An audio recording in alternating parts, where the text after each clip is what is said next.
Hello, I'm Dr. Marianne Teitelbaum, and today we're going to talk about cervical dysplasia and the human papilloma virus. Now, cervical dysplasia is the development of abnormal cells within the narrow neck of a woman's uterus, which is known as the cervix. Cervical dysplasia is found by a Pap test, and it's most commonly caused by the human papilloma virus, otherwise known as HPV. And it's the most common sexually transmitted infection in the United States, with an estimated 24 million active cases and 5.5 million new cases diagnosed each year. Many of the mild cases of cervical dysplasia will go away on their own without treatment. But if your immunity in the cervix is low, the cells can turn precancerous or even into cancer, which will prompt your doctor to recommend treatment like surgery or some other procedures to remove the abnormal cells. But if you have either mild or severe dysplasia, you must address all of the underlying causes which are creating it.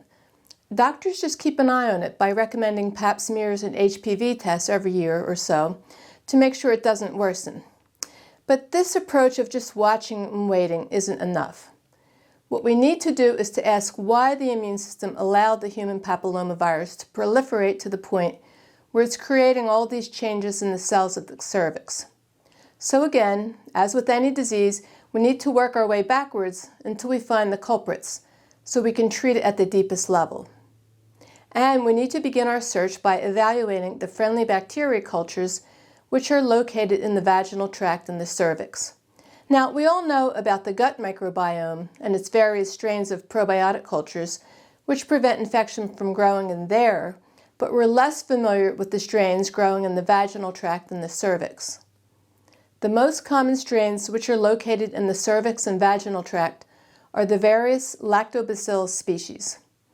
They keep the vagina and the cervix healthy by producing lactic acid, hydrogen peroxide, and other substances which prevent the growth of yeast and other unwanted organisms and infections, such as the human papilloma virus. So the first thing that we need to do is to supplement with the various probiotics made specifically for the vaginal tract, so they can grow and over time kill unwanted infection in the area, such as the HPV, which in turn will prevent the cells from becoming abnormal. The next thing we need to do is identify the reason why the friendly bacteria got destroyed. And it's usually from antibiotics, birth control pills, the morning after pill, steroids, acid reflux medicines, and vaccines. So if you've ever taken any of these medications, please keep in mind that they destroy the friendly bacteria in the vaginal tract, which allow the human papilloma virus and other pathogenic organisms to proliferate as much as they want, because they're now left unchecked without a surveillance team to keep them at bay. And if you've taken a lot of these medications, like several months on an antibiotic for acne, or Lyme disease, or TB, for example, or several months or years on birth control pills, then they not only destroy the friendly bacteria which resides in the gut, vaginal tract, cervix, and bladder, but the mucous membranes which grow in there and line all the walls of these areas. And it's the mucus layer where the friendly bacteria grow. So next, you need to use specific herbs to build up the mucus layer again. You also need some other herbs to get the residues of those toxic pharmacological agents out of the body and teas to flush them out of the bladder. You also need to feed the friendly bacteria food, known as prebiotics, which is why we give our patients special teas with specific herbs which feed the friendly bacteria so they can grow robustly. There are also many foods which act like prebiotics, like Jerusalem artichokes, taro root, okra, seaweed, and oats, to name a few. You can think of regrowing these friendly bacteria in much the same way as we would plant seeds in a garden. The probiotic cultures are the seeds which you're trying to plant. The mucilaginous herbs are like bringing new topsoil into the garden. And the prebiotics are like fertilizers that help them to grow. Now, we also use the amla berry, which is loaded with vitamin C, and it helps to prevent the human papilloma virus from turning into cancer. Amla berry is much better to use than vitamin C since it turns alkaline immediately upon entering the body. Vitamin C can create acidity, on the other hand, and especially in the urine, which can deplete the friendly bacteria even more. This is why it's best to avoid foods and beverages which are acidic, like coffee, alcohol, too much citrus, kombucha, and other sour foods. We also teach the patients to how to use turmeric correctly, which means we teach them how to cook it into their food or simmer it into their milk. When you have these various types of infections growing in the mucous membranes in both the gut, bladder, cervix, or vagina, they create inflammation, and turmeric is great for inflammation in these delicate membranes. Plus, it can kill infections very carefully and gently. But here's a cautionary note. Too many people are taking the curcumin version of turmeric. We don't recommend this as it's poorly absorbed and quickly excreted from the body, and in fact the whole turmeric compound, the actual spice, has ingredients in it that increase the absorption of the curcuminoids, and that's the fancy name for the 3 curcumin compounds found in turmeric. And since they identified these 3 curcuminoids, they've now identified 15 to 20 additional compounds which are bioactive within the turmeric. In fact, the latest research shows that curcumin-free products had the same effects as the whole turmeric, which now proves that the curcumin isn't what we really want to be taking, because it's actually not active once you isolate it out of the turmeric. Which is why Ayurveda isn't fond of isolating the active ingredients out of these precious herbs, foods, and spices which are used for healing. We tend to forget that all the active compounds found in these remedies each play their own unique role in helping in the healing process. So they work in unison together as a synergy, which is why isolating the active compound out of the remedy usually backfires on you later on down the road. We also don't recommend taking capsules of turmeric or using the raw turmeric. Both of these versions will heat up the liver too much and make the urine very hot, which could then kill the strains of the probiotic cultures, which are sensitive to both heat and acids.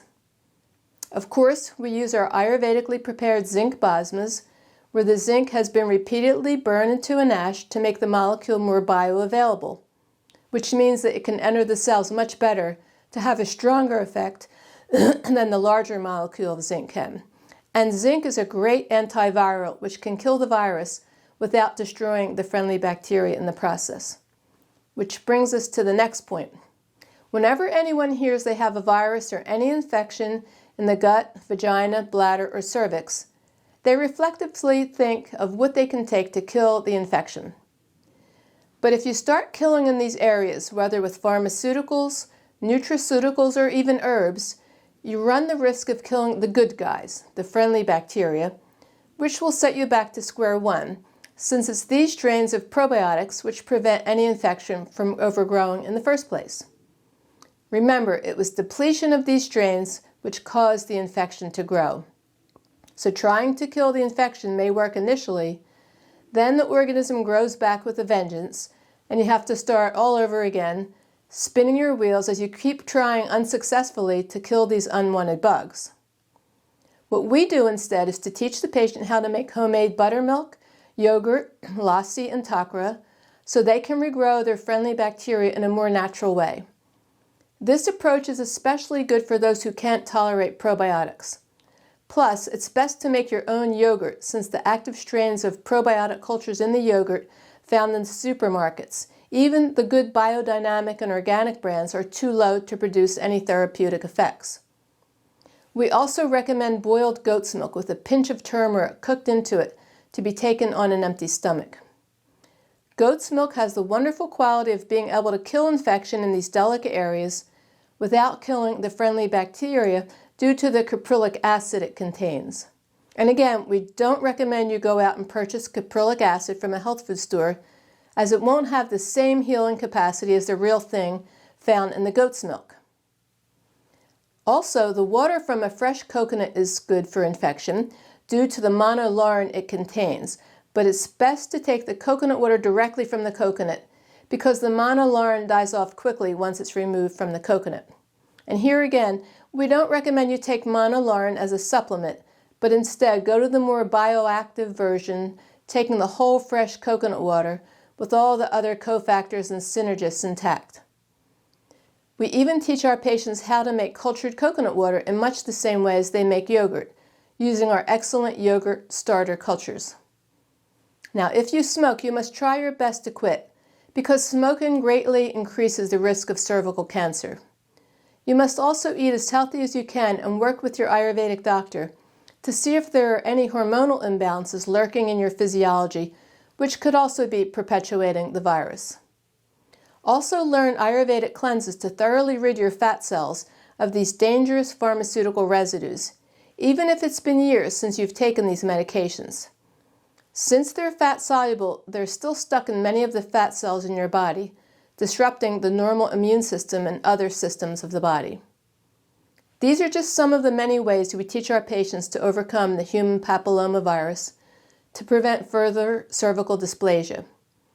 Just getting yearly pap smears, while extremely important, by itself is not an adequate treatment protocol for aggressively tackling this virus. I hope this information helps you in your search to successfully treat your cervical dysplasia and HPV. Thank you.